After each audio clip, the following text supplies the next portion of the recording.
Два НАТО транспортни авиони за дестинација за слетување го имале Скопје, додека во кулата за контролата на летање се случуваше упадот и насилната драма водена од функционер на ДУИ.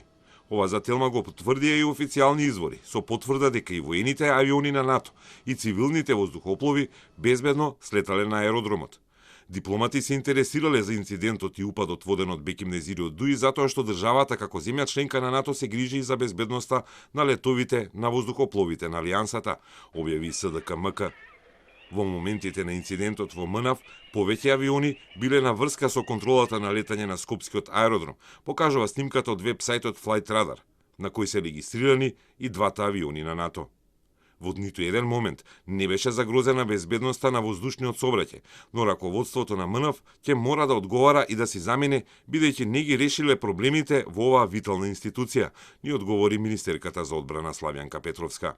Случувањата во МНАВ, особено невозможноста да се воспостави работен ред и дисциплина во институцијата, како и немањето соодветен диалог помеѓу работодавците и синдикатот, очигледно дека предизвика бренувања и во јавноста, меѓутоа и во институциите.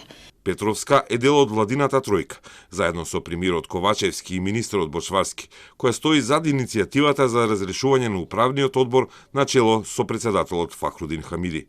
Хамиди речиси со ист речник како и ДУИ се обиде да го минимизира сериозниот инцидент, како, цитирам, кошкање меѓу двајца стари познаници, иако во групата за упад имало 8 други луѓе.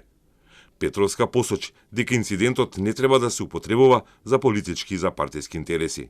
Компромис со безбедноста на патниците и безбедноста на македонското небо нема да има и не смее да има. Истовремено ги повикуваме и политичките партии и политичките движења во нашата држава да не ги користат и да не ги злоупотребуваат ниту вработувањата, но ниту вработените во оваа институција за остварување на својата лична агенда.